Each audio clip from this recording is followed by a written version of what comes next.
Given, that's how we live it. Don't be mad at the system, it's simply how we've existed. Hi guys, nandito ka na sa Team Bricks Vlog number 2 of day 3. Sana napanood mo yung first video ng house renovation ng may kawayan natin para makita mo yung difference between no first day at ngayong day 3. So ngayon, patalan natin. Come on!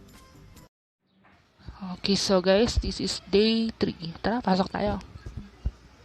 Okay, may bubong na siya. So, umpisa pa lang yan. Let's see.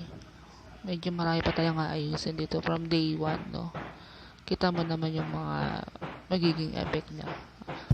Magkakaroon siya ng kisame. Pasok tayo. Oh, this is...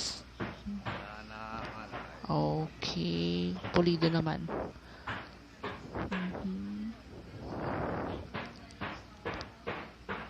Medyo makalat pa nga lang siya sa labas, pero let's see to the other day kung ano pa yung mababago or magiging result ng construction site na to. Okay. Ito bali kwarto to, yung malaki tong kwarto. Tingnan natin niya pagka ilang days kung ano yung itsura. So medyo damage talaga yung ano niya, yung mga kisame niya. Ito napalitan na siya.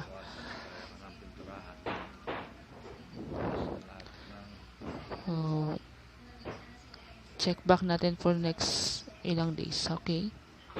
Yun, nakita nyo na yung result after 3 days, no? After pang 3 days pa lang yun. Bali, umaga natin siya kinunan para makita natin kung ano na yung nabago. So, see the next video of Team Bricks Vlog number 3.